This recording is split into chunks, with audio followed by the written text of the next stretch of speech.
Bueno, muy buenas tardes, queridos amigos que te la cuenten una vez más con una de nuestras entrevistas, esta vez con un sacerdote del otro lado del charco, don Jorge López Teulón, sacerdote diocesano de la Arquidiócesis de Toledo. Padre Jorge, gracias por atenderme. Buenas tardes. Muy buenas tardes, gracias a vosotros. Bueno, hago una pequeña introducción de Padre Jorge, don Jorge. Digo Padre Jorge porque a veces aquí en Hispanoamérica a todos los sacerdotes le decimos padre, ¿no? En España sé que don es puntualmente para los que son sacerdotes diocesanos. Don Jorge López Tolón es sacerdote católico apostólico romano, nació en el año 1970, estudió en el Seminario Mayor San Ildefonso, eso si no me equivoco es en Toledo mismo, es en la arquidiócesis de Toledo. Ha sido delegado de medios de comunicación social en la Vicaría de Talavera entre el año 1996 y 2005. Se le ha encargado durante un quinquenio, entre el año 98 y 2002, la retransmisión para el territorio nacional de la misa dominical, retransmitida por la cadena de la, si no me equivoco, la Conferencia Episcopal de España, ¿sí?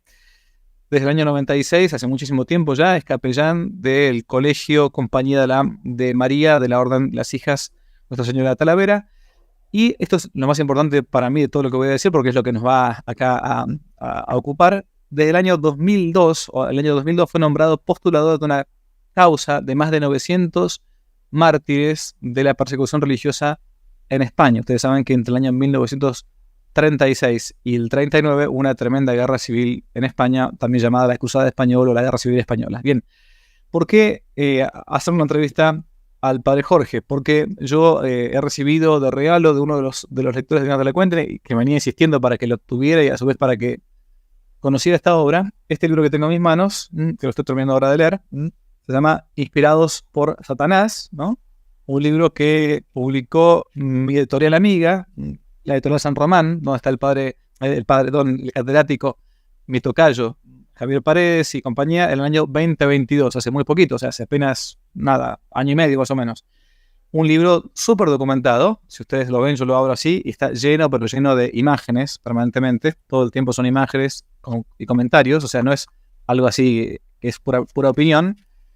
Y yo no lo quiero decir porque ya lo leí el libro gran parte, pero quiero que me cuente el Padre Jorge por qué se llama así, Inspirados por Satanás. Pues está claro que lo más importante fueron los asesinados, claro, las víctimas, los mártires. Para nosotros los mártires de una persecución religiosa que, como bien dices, es del 36 al 39, pero que empieza en 1931 y que tiene ya sus primeras víctimas y sus primeros santos. De hecho, el primer santo argentino, Héctor, el hermano Héctor de la Salle, pues nacido en Argentina, pero asesinado, me parece que en el mismo Buenos Aires nació, y asesinado en la persecución religiosa en Turón, en Asturias, ¿no? O sea que en 1934 ya hay los primeros mártires, alrededor de 90 personas, y después ya a partir del año 36, y sobre todo en el primer semestre de julio a diciembre, que es cuando se da la gran cantidad de mártires, ¿no? Y luego hasta el 39, de hecho el último obispo muere el 7 de febrero de 1939.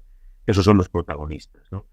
Pero el argumento es el siguiente: se puede tener algo contra alguien, contra una persona, pero algo contra las cosas, ¿no? Contra las cosas se demuestra todavía mucho más clara la persecución religiosa. El hacer desaparecer cuerpos que llevaban incorruptos siglos, por ejemplo, el cuerpo de San Pascual Bailón, el patrono de los congresos eucarísticos, ¿no? Se conserva una fotografía en donde se ve perfectamente, la fotografía entonces era muy mala y las estampas pues todavía perdían más calidad, pero se ve perfectamente el cuerpo incorrupto de San Pascual y como después lo van a incinerar, va a desaparecer todo el templo, ¿no? Lo van a quemar todo, ¿no? Por ejemplo, ¿no? La anécdota es de nuestro querido San Manuel González, que es el fundador de las Marías de los Sagrarios, el obispo San Manuel González. Siempre decimos de broma que con él y con San Juan XXIII los huesos pueden estar tranquilos, que también van al cielo. Era un hombre muy, además era alto y fuerte, ¿no? Era un hombre muy grande y espiritualmente era enorme, ¿no? Él no va a sufrir el martirio físico, o sí, pero no le van a matar, pero va a ser perseguido desde el principio.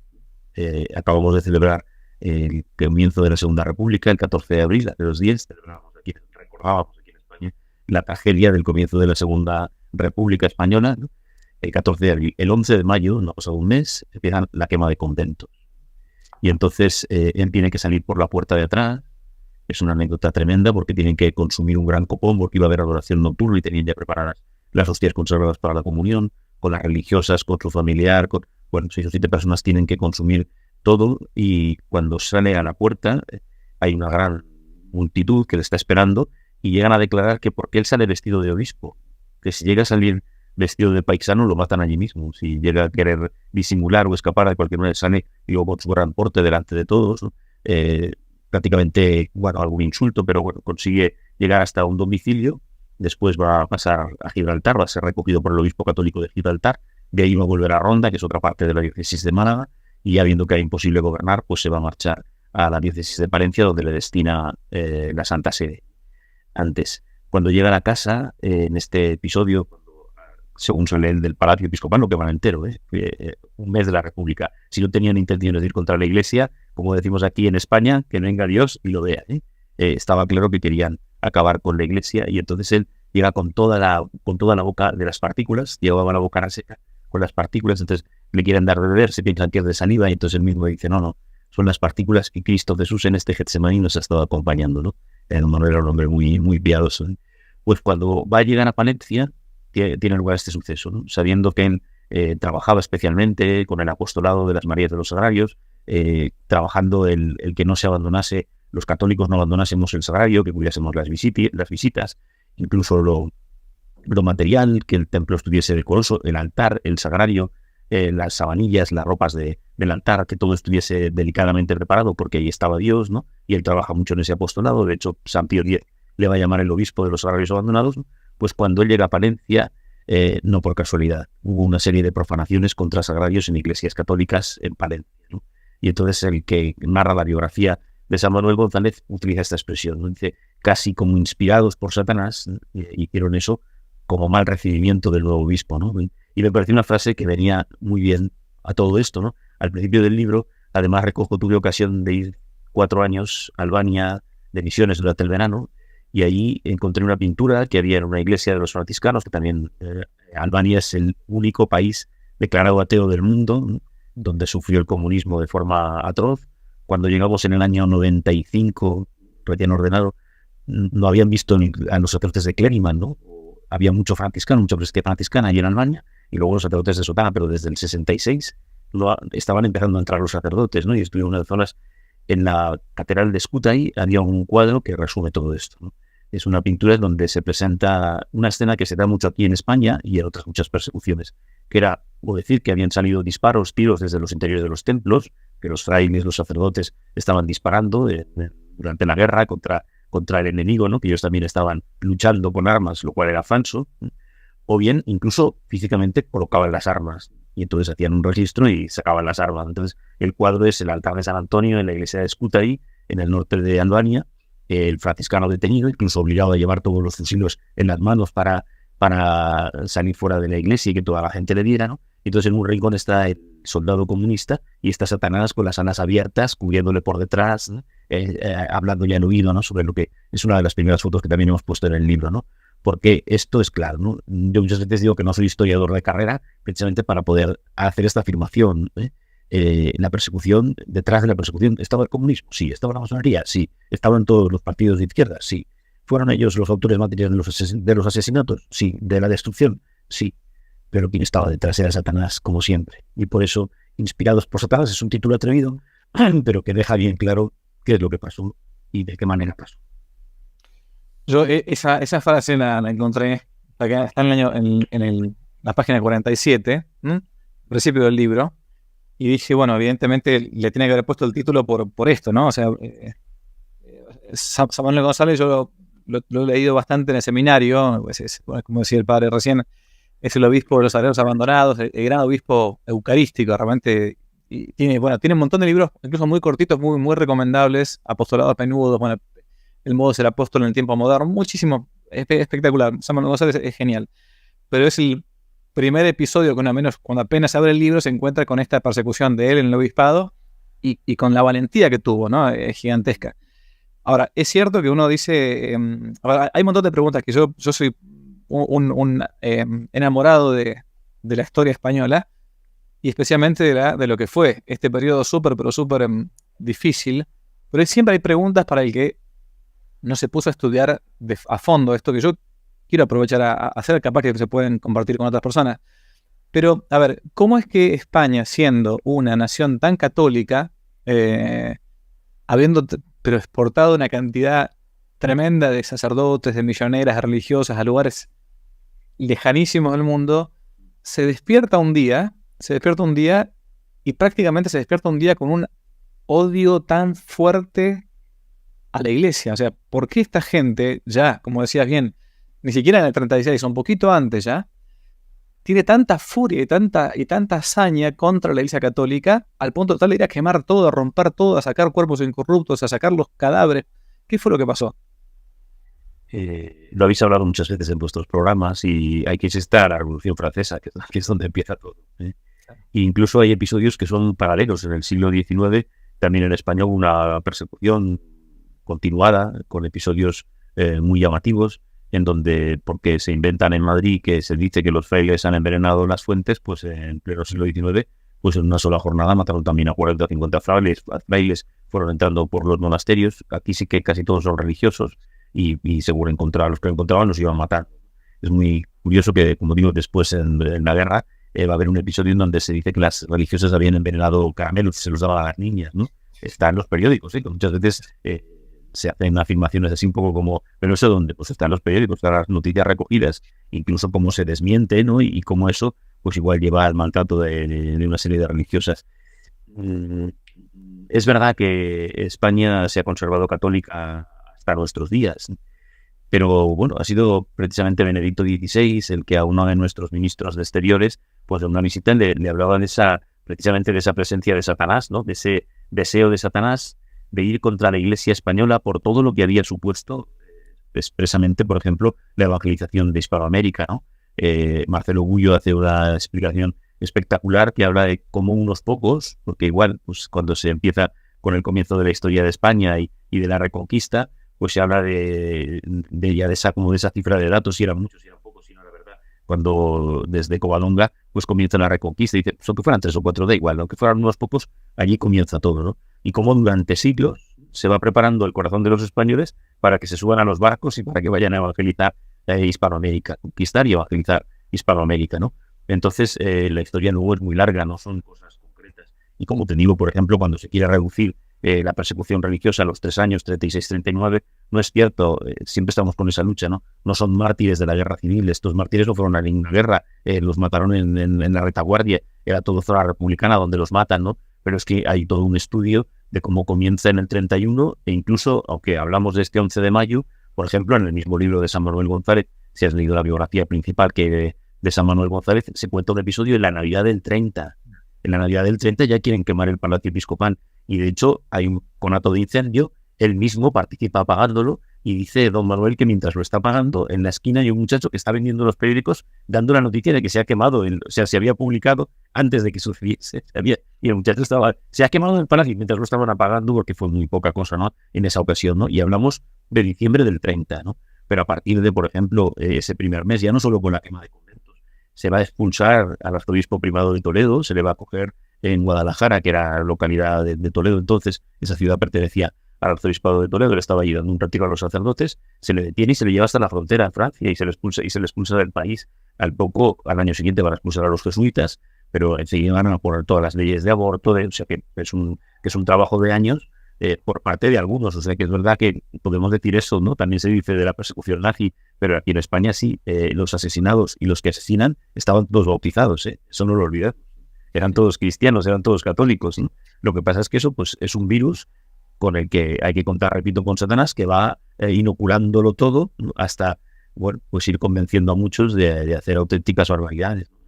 Así como también conservamos historias de gente que tenía una mínima formación y que impidió eso, pues quemar templos o que se conservasen arte o conservar vidas, que también hay a muchos a los que gente de izquierdas pues les defendió y les escondió, ¿no? Pero eso es una historia que, como siempre, arranca en la Revolución Francesa, ¿no? En la nefasta Revolución Francesa y en esa última palabra que recordamos siempre y que no recuerda nadie siempre, que es y muerte, ¿no? Y muerte hasta hacer desaparecer todo, ¿no? Que era lo que se pretendía, ¿no? De hecho, ahí el otro día lo leía de Companys, pero está publicado en un periódico de Valencia que, bueno, pues a los meses dicen aquí claro, seguía habiendo sacerdotes celebrando en catacumbas, ¿no? Pero ellos dicen, aquí ya hemos quemado todos los templos, aquí ya no hay culto católico, aquí ya ha desaparecido la iglesia. Eso nada más empezar, ¿no? Te repito, pero era cierto porque estaban celebrando en catacumbas y había mucha gente escondida, ¿no? Pudiendo celebrar la Santa Misa, ¿no? Pero es algo que no tiene un momento, ¿no? Porque explicado así, como decías, pues sí que puede ser sorprendente, ¿no? ¿En qué momento? En muchos momentos, y es como siempre, pues ese trabajo de la masonería, ¿no? De ir inoculando en muchos lugares pequeños virus que a muchos los captan, como sucede hoy. Hoy a lo mejor a mansalva, como decimos. Sí, cuando yo aporto una cosa, si se puede, nada más, que capaz que, a ver, yo creo que quizás hay una causa remota, o sea, lejana, naturalmente es detrás de todo, como decía Alonso Cortés, detrás de todo problema político y siempre un problema teológico, ¿no? Religioso, pero quizás también pudo llegar a haber habido, especialmente en el siglo XIX, 1800 y fines de 1800, cuando es la post-revolución industrial, etcétera, quizás una especie de haber bajado un poco la guardia de la Iglesia Católica, como una especie de mea culpa, respecto de los obreros, digamos, ¿no? De la gente más sencilla, de la gente que está trabajando en las fábricas, y por eso es como que, de hecho, se quejaba en su momento León XIII de que el comunismo había hecho más campaña porque los católicos no habíamos sabido, digamos, entre comillas, evangelizar o capitalizar ese descontento de esa gente para estar al lado, estar juntamente al lado de ellos. Entonces, capaz que había mucho del marxismo hizo de daño a fines de mediados del siglo XIX en adelante, y después, bueno, cuando uno llega al siglo XX había mucha gente que capaz que era católica, pero que estaba con esta idea marxista en la cabeza de que la Iglesia Católica es la aliada del poder, la aliada de los grandes empresarios, entonces por lo tanto es el enemigo a batir como una causa próxima más que como una causa remota, ¿no? Sí, pero sí que es verdad que si lees luego los documentos de los obispos, no es eso, porque eso precisamente desde León XIII prácticamente tuvimos al gran cardenal Sancha, que antes fue obispo en Madrid, y por ejemplo funda ahora que hicieron hace poquito una película que se llama La Sirvienta, sobre Santa Vicenta María López Vicuña, y trabajaban con las chicas que venían del campo a la ciudad para atenderlas y que no cayeran en prostitución. Pero yo es que hay muchas historias de santos, de hecho el último de mártires, perdón, pero ya beatificados, pues se habla eso, pues de hacer pues pequeñas cooperativas, ¿no? Aquí había un sacerdote que lo van a matar, el Beato Saturnino, que se llamaba el Sindicato de la Aguja, que recogían las mujeres que cosían para favorecerles el atender a enfermos y dejar monedas debajo de la almohada. Esas historias que hemos escuchado siempre, yo las he leído y las con testigos en muchas vidas de mártires, ¿eh? O sea que es verdad eso, pero yo creo que también es verdad que, como siempre, nos pudo la publicidad y la propaganda, ¿no? Y no supimos tampoco vendernos, ¿no? Porque eso, Claro. a finales del siglo XIX, y además un hombre que viene precisamente del textil y de lo que se sufre en las fábricas, es San Antonio María Claret, y Clara, el fundador de los claretianos, ¿no? O sea que, y hay muchos santos en el norte durante el tiempo de San Juan Bosco, pero que en finales del siglo XIX y principios del XX, antes de que empiece todo esto, hay muchos santos que están involucrados en lo social, ¿no? Aunque es verdad lo que dices, y habría otra parte que no, pero eso, por una parte, los obispos, dices, no, solo eran los clérigos superiores, ¿no? Pues tampoco es verdad, porque hay mucha documentación respecto a lo que se pedía. Otra cosa es que a lo mejor se consiguiese o no, ¿eh? Y luego, a nivel de sacerdotes, por lo que yo trato de pueblos y de parroquias de pueblos y de gente sencilla, pues al revés. Luego, además, hay una directriz venida de Rusia directamente, que es, uno, acabar contra las instituciones de educación. Los hermanos de La Salle y los hermanos hicieron auténticas matanzas entre ellos, pero comunidades enteras. En Toledo eran 9 y los mataron a los 9, maristas, por ejemplo.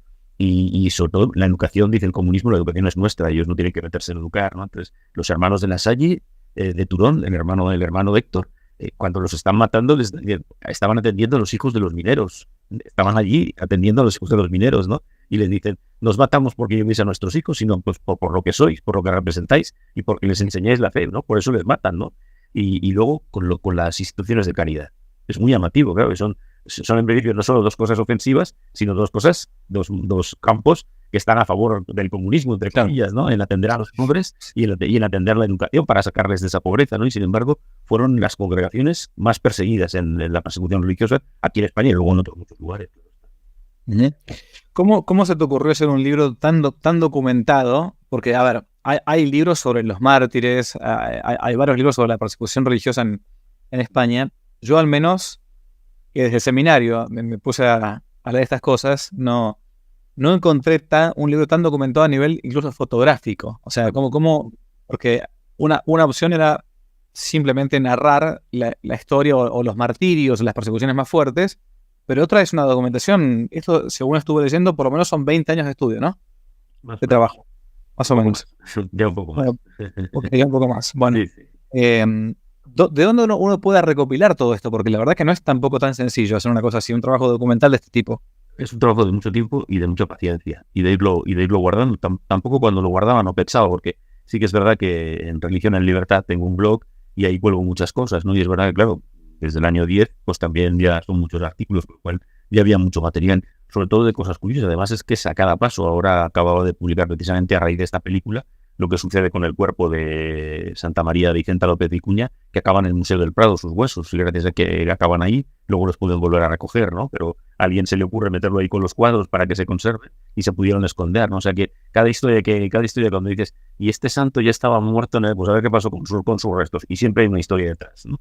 De alguien, como en el caso de San Antonio y María Claret, que hizo un cajón en el carpintero para guardar los restos y que no los encontraran, ¿no? Entonces, es verdad que ha sido, pues eso, gracias a Dios, y aquí ha sido al revés. En el caso de la Ley de Memoria Histórica de Zapatero, pues es que colgaron toda la fotografía de archivos de después, hechas por el gobierno de Franco, por la parte, bueno, hay de las dos partes, tanto de la República como de la parte de Franco, y todo ese material se ha colgado en páginas especializadas. A veces es muy difícil acceder a ellas, sobre todo en las declaraciones de los asesinatos y esas cosas, pero el tema de fotografías es bastante fácil, ¿no? Y después por la hemeroteca, porque igual, pues todo lo que ha supuesto desde que empecé en el año 2002, entonces Internet casi estaba en mantillas, pero cada vez se ha ido perfeccionando más y ahora es muy fácil. Entonces, bueno, pues te bajas y aquí, claro, son las fotografías que se publican durante la República, porque es muy curioso que incluso quemaron imágenes de Semana Santa en 1931, las hicieron nuevas durante esos años y las volvieron a comer en 1936.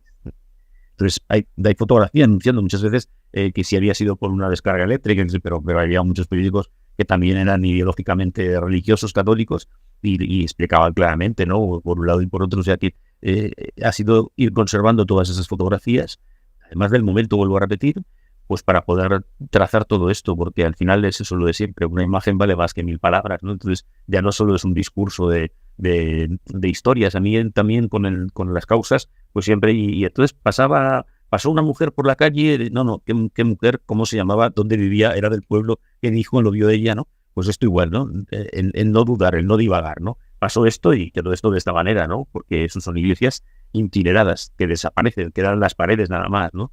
De hecho, también quise llegar un vídeo grabado por la CNT, que es los comunistas de los trabajadores de una de las asociaciones de trabajadores, ¿no? Que lo graban un poco, pero por decir, fijaos lo que estamos haciendo, ¿no? Un poco como para enaltecerse delante del mundo, ¿no? Pero eso nos hace ver iglesias, una iglesia de Belén, por ejemplo, en las Ramblas, en el centro de Barcelona, que está humeando todavía, o sea, está recién quemada, ¿no? O sea, que por eso digo que no es una cosa que nosotros queremos agrandar, ¿no? Incluso en algún comentario, porque ha salido también, ha sido casual que ha salido un artículo también sobre el libro, y alguien enseguida criticaba y decía, ya está bien de este relato franquista y de este relato de derechas, y lo que están ahí en las fotos, que se trata de que veamos lo que sucedió, y no es más, claro, eso delatan. Por eso decía que en una iglesia en las Concepcionistas aquí en Toledo, San Juan Evangelista en el Caldero, en el momento del martirio, pues aparece con las letras de la CNT y se ha quedado así, está tan alto que nadie lo ha tocado, y entras en la iglesia y le ves aquí con el cuchillo, lo haría, pues con un puñal o lo que fuera, las letras de comisiones obreras, ¿no? De la FAI, de la Federación Anarquista Internacional.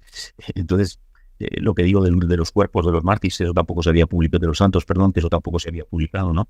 A cuento de que eso, de toda esa necrofilia, es verdad que iban buscando si habían cosas que robar, todo hay que decirlo. Claro, muchas veces buscaban eso, si había anillos en los obispos o cosas así, ¿no?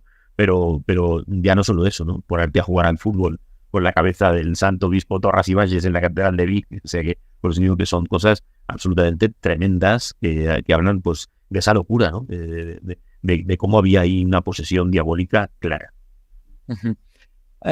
Ahora estoy recordando ahora de memoria, pero durante la Revolución Francesa, o sea, esa sangrienta revolución que decía recién mi padre, que decían libertad, igualdad, fraternidad o muerte, cosa que eso decía que siempre se olvidan, ¿no? A propósito, obviamente, de las 300 iglesias que había en París en 1789, terminada ya la revolución de todo el terror en el año 96, 1796, quedaron nada más que 30 en pie. Por eso, para que uno vea la locura del famoso monasterio de Cluny en Francia, ¿no? Se pagaba a cada obrero, a cada familia, para que trajera una piedra. Te pagaban por la piedra desmantelando el monasterio de Cluny, que hoy quedó prácticamente nada. Yo he estado 1 o 2 veces.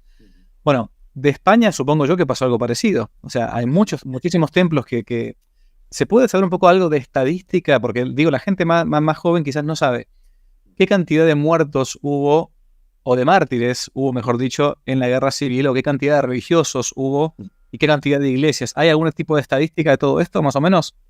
Pues curioso como que fue tan generalizado que se dejó todo un poco, ¿no? Y como luego se reconstruyeron, incluso luego el gobierno de Franco, con lo que se llamaba regiones devastadas, pues aplicó una partida para ayudar a levantar todo eso, ¿no? Entonces, es verdad que esas iglesias siguen existiendo, son muy raras las que desaparecen. Lo que pasa es que pues, a lo que aludías, creo que es en Tarrasa, en Barcelona, que las desmontaron. Para hacerlas desaparecer no solo las desmontaron, ¿no? Y entonces igual están los reportajes de cómo los obreros, igual se pagaba a obreros para que trabajaran en el desmantelamiento, para que desapareciesen, ¿no? Pero eso fue más raro. O sea que normalmente sí que es verdad que se quemaron, incluso pues solo quedaron las paredes, incluso de templos a lo mejor que no eran muy históricos, que no tenían mucha calidad, pues se volvieron a levantar, ¿no? En alguna región, en algún lugar se hicieron iglesias nuevas, ¿no? Respecto a las cifras, en el tema del arte es más confuso porque no se ha hecho un estudio profundo. Yo lo que he ido viendo es porque claro, luego hay que hablar de toda la gente que fue a la guerra, eso es un tema que nunca se trata, ¿no? Y que fueron por ideales católicos. Incluso yo tengo un familiar, un hermano de mi abuela que fue a la División Azul, ¿no? Y claro, como fue apoyando a Hitler, pero fue contra el comunismo. Pero es verdad que se podían redimir penas y algunos pues aprovecharon pues para irse a la División Azul. Pero eso no fue el común. El común era gente que quiso defender el catolicismo y que se enfrentó aliados con Hitler. Eso no se puede decir ahora, pero históricamente fue así, claro. En el funeral primero que se hace del último obispo en 1939, es que en la bandera de Alemania era la esvástica, no tenemos la culpa. Entonces hay una fotografía del funeral del obispo mártir con una bandera de Italia, porque mataron a un militar italiano, con una de Alemania, porque mataron a un militar, y con la de España. Entonces, ahí a veces hay que andar, ¿no? Y yo he recibido esas fotos recortadas, y decía, esta foto que mal encuadrada está, y era por vergüenza, es la historia, no puedes estar borrando, explícalo ya, claro, porque es verdad, claro, el chaval no sabe ni cuándo está Franco, pues mucho menos cuando está Hitler, ¿no? Pero explícalo, y a veces es todo de vidas, ¿no? Cifras de los mártires. Nosotros hablamos de las cifras oficiales, yo creo que son más, pero las oficiales son 10.000 personas. Por causa de martirio serían 10.000 personas. Tenemos 2.000, acaban de volver a firmar el Santo Padre el sábado pasado un decreto por 2, un seglar y un sacerdote, y serán 2.130, perdón. Y en procesos hay casi 3.000 personas. O sea que no todo el mundo va a entrar en procesos de beatificación, pero hablamos de 10.000 personas. 7.000 eran sacerdotes, religiosos, y 12 obispos y uno que estaba sustituyendo, estaba ya como administrador apostólico, el de Orihuela Alicante, ¿vale? Y en cambio hay 3.000 religiosos, de los 7.000, 3.000 son religiosos de órdenes, ¿vale? Y solo hay 3, solo digo que es un pueblo entero de los nuestros, de los pequeños de aquí alrededor, de donde yo vivo, ¿no? Pero solo hay 300 religiosas, es muy llamativo. Hubo muchísimas detenciones de religiosas que las pusieron a servir en casas, por ejemplo, de estas zonas nuestras cerca de Madrid, pues las llevaban a Madrid, las ponían a servir en casas, o estuvieron muchos meses en la cárcel. Pero es llamativo que de 3.000 varones religiosos, solo asesinan a 300 religiosas mujeres. De acuerdo. 7.000 sacerdotes, para que la gente se dé una idea, sí, es una cantidad enorme, o sea, enorme. Son varias diócesis juntas. En la diócesis en la que estoy yo, somos apenas 70. Imagínense 7.000 curas. 7.000, o sea, es una bestialidad. No sé qué cantidad, qué densidad demográfica. Nosotros en Toledo, Pero bueno, Toledo se ha conservado muy bien, gracias a Dios. Sí. Somos 600.000 personas ahora, a día de hoy, y hay casi 500 sacerdotes diocesanos. En guerra era mucho más grande el territorio y había 600 sacerdotes y asesinaron en los 3 meses, pero bueno, en 6 meses, pero en los 3 años de la guerra civil asesinaron a 297. O sea, aquí en Toledo mataron al 48% del clero, ¿no? Pero en Barbastro, como habréis escuchado tantas veces, asesinaron al 98%. O sea, que esquilmaron diócesis enteras, ¿vale? Entonces luego, hasta los 10.000, hablamos de 3.000 seglares. En los seglares hay una dificultad que nosotros tendríamos que obviar, porque a veces pues estaban metidos en política, pertenecían a partidos políticos o incluso trabajaban. Pero es que durante la República hay varias documentación que se puede aportar respecto a cómo la Santa Sede pide a los seglares que se metan en política para defender a la Iglesia Católica, ¿no? Sí, claro. Sí que tenemos a un seglar que entra en febrero del 36 en el Congreso de los Diputados y en agosto ya estaba asesinado, ¿no? Y entonces hemos ido a todas sus intervenciones, pues ya está diciendo que no se han podido sacar las procesiones de Semana Santa, las procesiones del Corpus, que está viendo ya que ha habido quema de conventos, todo es para defender a la Iglesia, con lo cual no les podemos dejar solos, ¿no? Pero sí que es verdad que con los seglares, pues también a veces se da la circunstancia de que algunas veces se aprovechaba para matarles, para no tener que pagarles cosas que se debía.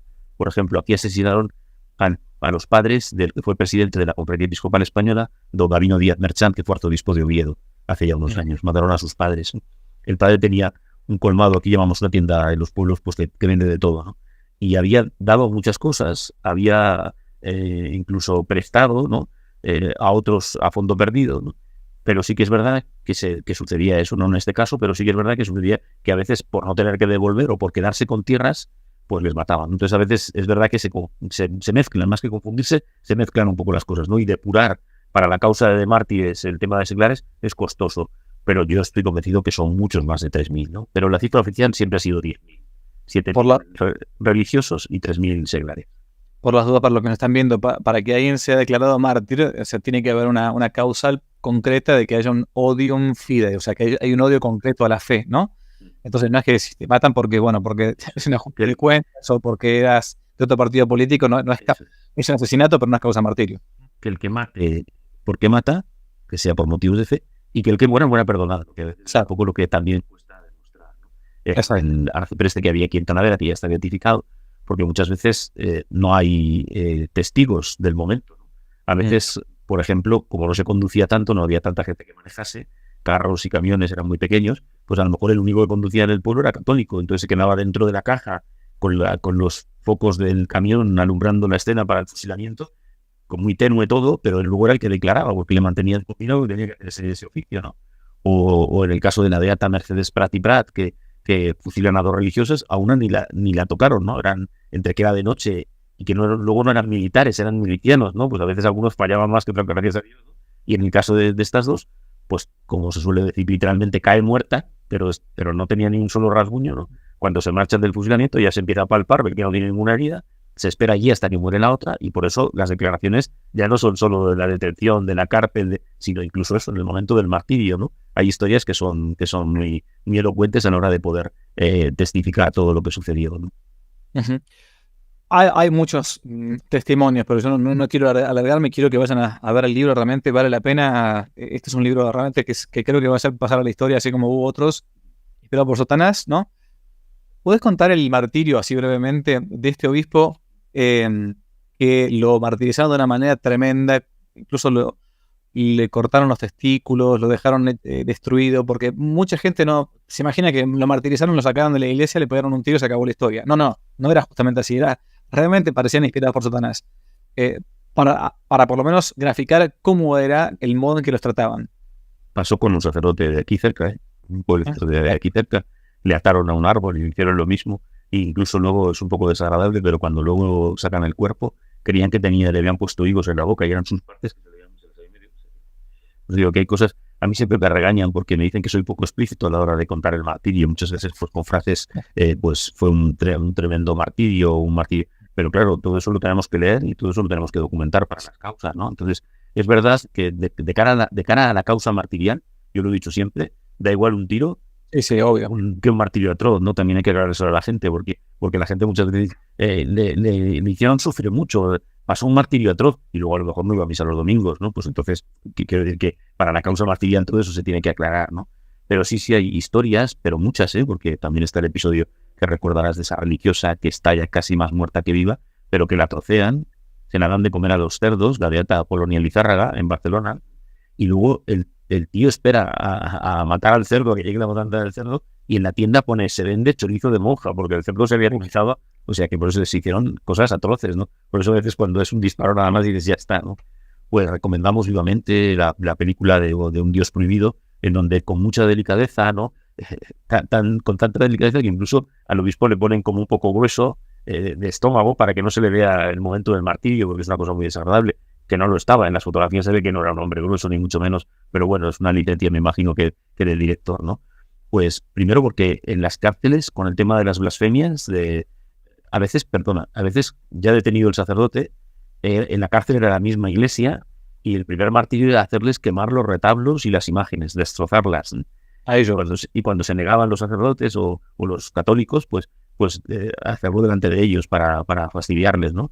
Luego hay relatos, pues eso, de darles panizas, pero tremendas, de tirarles desde el púlpito, de cosas, pero salvajes, Pues digo que lo mismo, ¿no? Aludiendo a lo que decías, tú puedes decir, uno estaba borracho, otro tenía la cabeza loca, el otro tenía no sé qué síndrome, ¿no? Y tenía no sé qué trastorno. Pero es que es en toda la geografía republicana que se repiten atrocidades. Pero da igual que sea en Barbastro, que sea en Jaén, O sea, en toda España, en lo que fue la zona republicana, claro, luego muchas veces también dicen, bueno, también en la zona franquista, pues yo digo muchas veces, a ver, yo no me dedico a hacer historia de España, ni a hablar de la guerra española, ni por qué se levanta Franco o por qué consigue hacerse con el resto de los militares y al final ser el cabeza de todos, ¿no? Cuando el 1 de abril de 1937, febrero-abril del 37, Franco va a ser nombrado generalísimo de todos los ejércitos, ya han asesinado a todos los curas. Los obispos escriben una carta contando las atrocidades y dicen que por esa carta Franco gana la guerra, que es una tontería decir eso, pero bueno, ya habían matado a todos los sacerdotes. Entonces lo que hacen los obispos es levantar, fueron muy ingeniosos porque hicieron llegar esa carta a todos los episcopados mundiales, a todos los obispos del mundo, y hicieron llegar esa carta contando lo que estaba pasando. Entonces, bueno, pero eso son cuestiones, porque yo muchas veces digo, mi trabajo termina el 7 de febrero del 39 y la guerra termina el 1 de abril del 39, porque yo hablo de la persecución religiosa, 31-39.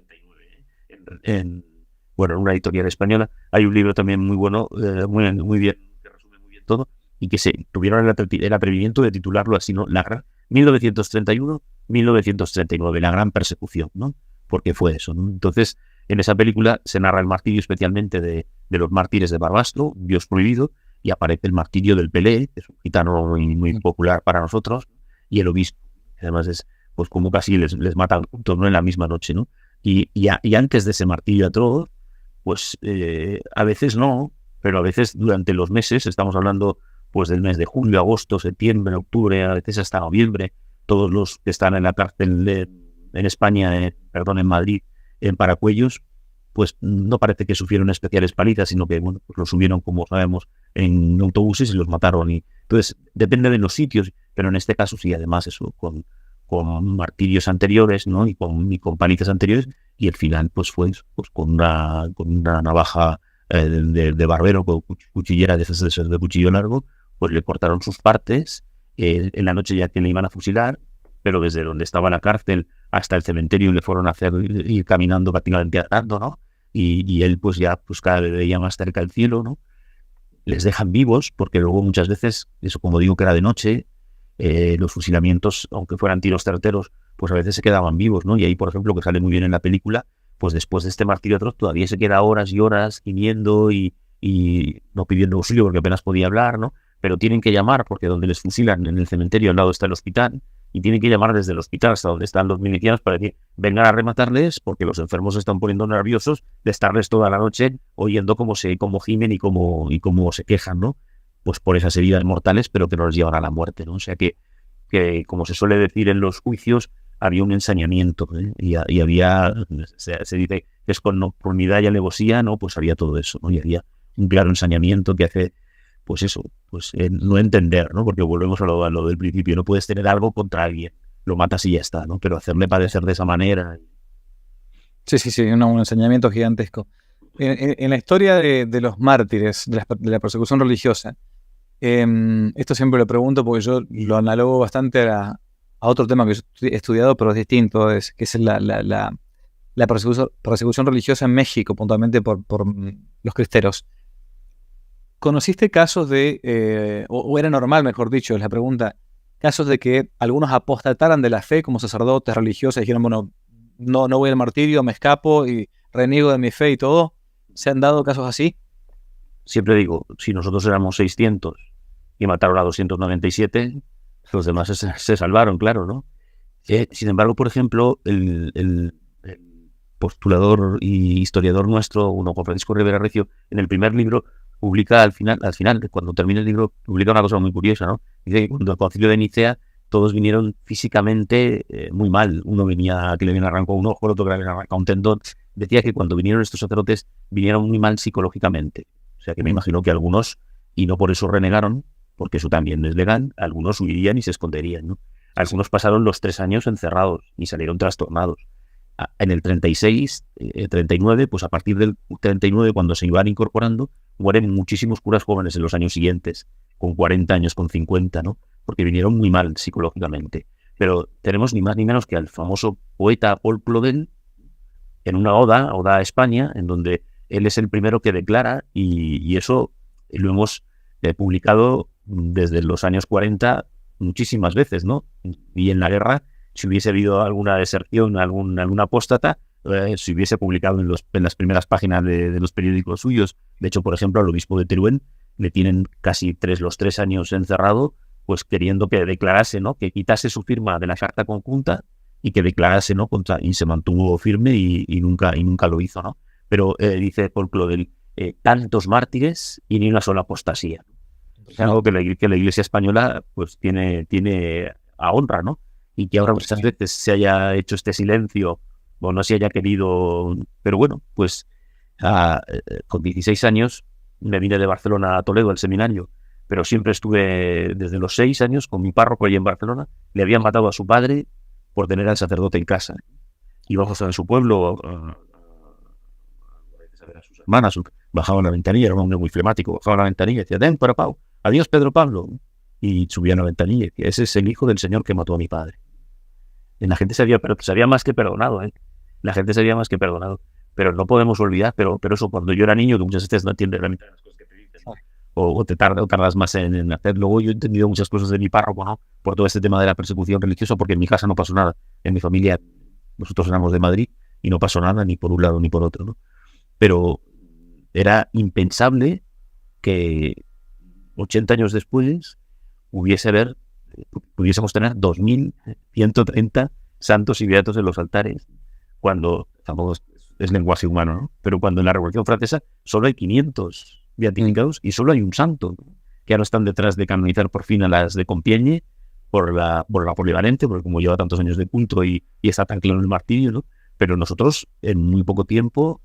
Pero sí que es verdad que después pues se ha hecho un silencio, ni se acepta, bueno, pues sí, pues hay beatificaciones, pero es tal el testimonio de los mártires, tanto para los seglares, como para las religiosas de clausura, como para las religiosas de vida activa, como para los frailes, como para los sacerdotes, como para los obispos, o sea que tocó todo. Niños, tenemos un montón de niños y adolescentes, ¿no? Con testimonios tremendos, contado muchas veces el testimonio de Santiago Mosquera, que es un joven de la congregación mariana aquí en Toledo, ¿no?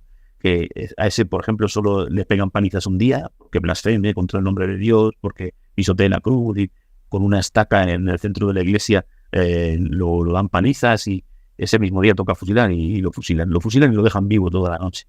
Le dieron, parece que por la parte de la espalda y no se podía mover, pero estaba vivo, ¿no?